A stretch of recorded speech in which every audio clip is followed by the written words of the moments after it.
Go find your last feed receipt, or just picture the number $18, $22, $25 for a 50-pound bag, depending on what you buy and where you live. The organic bags, over 40 everywhere now. 12 hens will work through 50 pounds every 3 to 4 weeks. Add that up over a year, and you're somewhere between $250 and $400.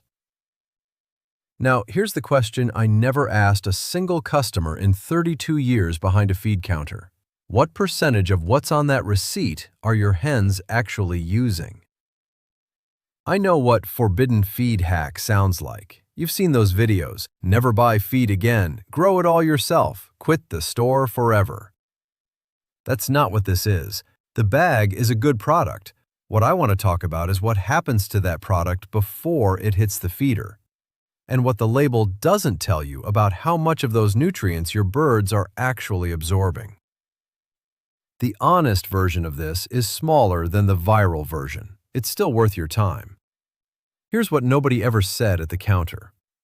Dry layer feed, pellets, crumbles, mash, whatever form you're running, is meaningfully less digestible than the same feed would be if you made one simple change before it went in the feeder.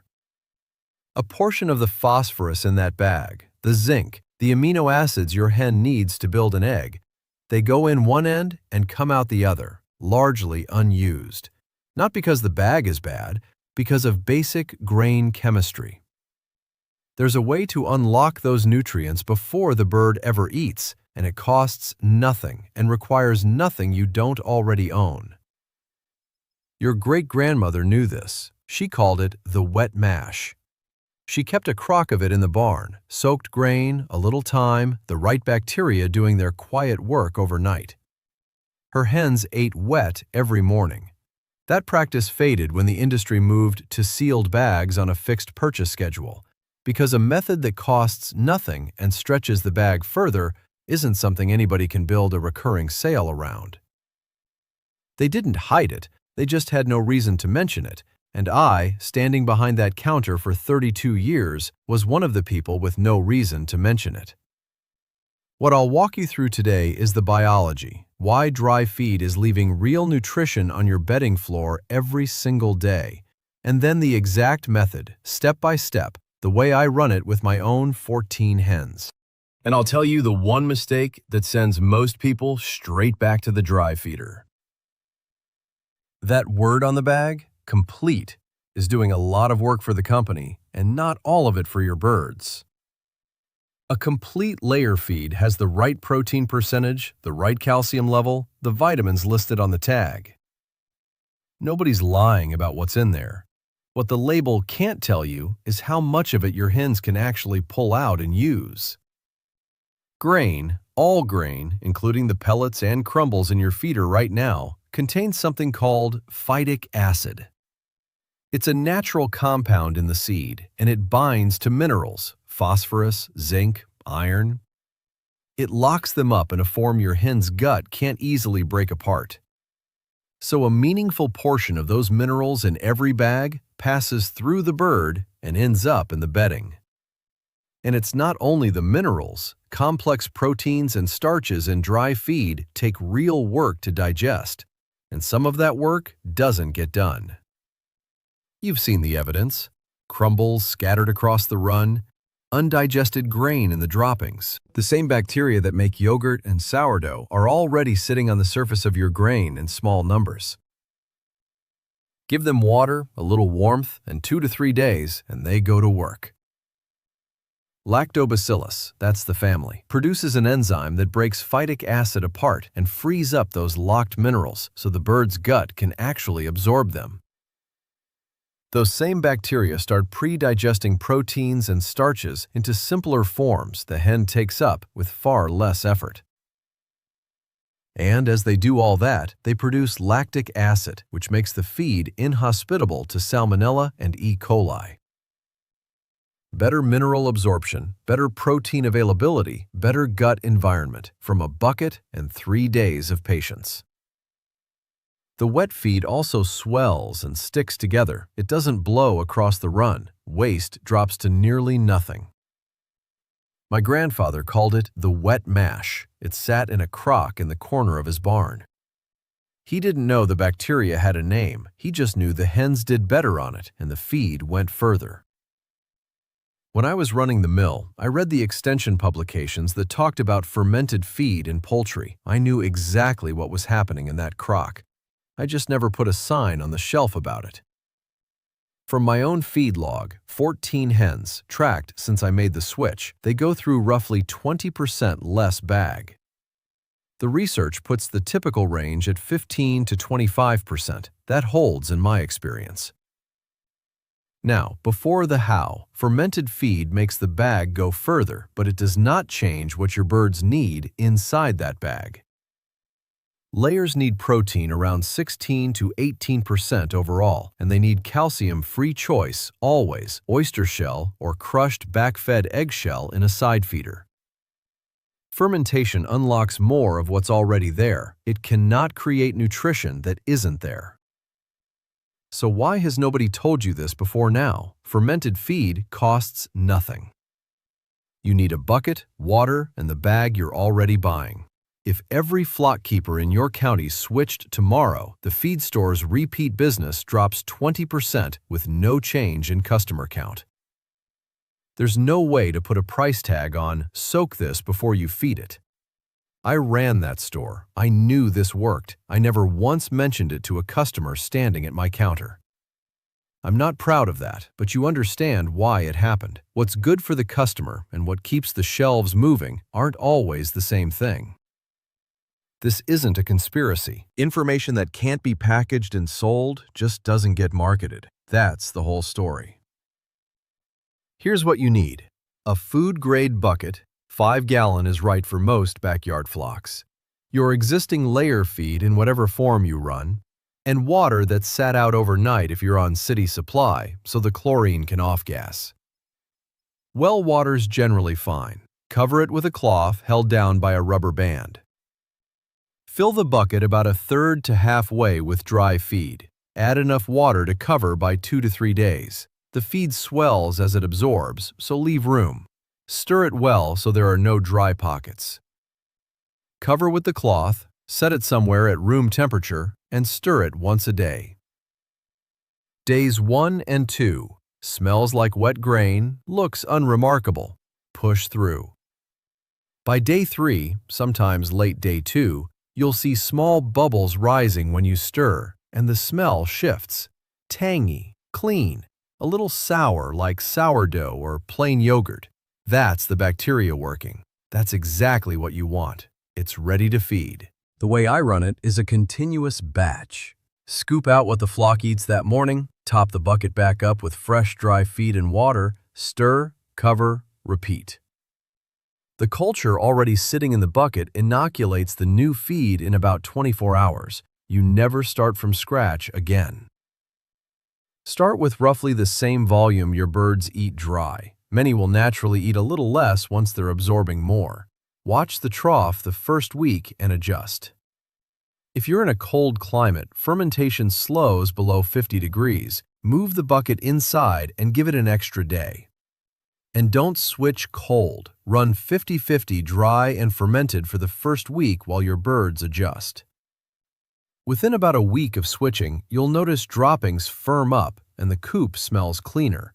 Feed scatter stops. Most people see laying hold steady through the transition or tick slightly upward. My flock saw no dip and modestly better shell quality going into winter, which I put down to better mineral absorption. Now, stop here with me for a minute, because this next part matters more than the method does. Fermented feed and spoiled feed are not the same thing, and confusing the two is how someone's flock gets hurt. A healthy ferment smells tangy and clean, like sourdough, like yogurt. It has gentle bubbling when you stir. What you do not want is any fuzzy surface growth, any color at all, white, black, green, and you do not want a smell that hits you wrong before you can even name it. Sharp, rotten, chemical. Your nose knows the difference. Trust it every single time you open that bucket. Mold on grain produces mycotoxins. They don't cook off. They don't ferment away. A flock eating contaminated feed will show laying suppression first, then immune problems, and in a bad enough case, neurological symptoms. I'm not raising that to scare you. I'm raising it because it's real, and because the prevention is so simple, there's no reason to skip it. The rule is this: if you're not sure, throw it out. The feed you lose is a few dollars. A sick flock is the birds, the lost eggs while they recover, and possibly a vet.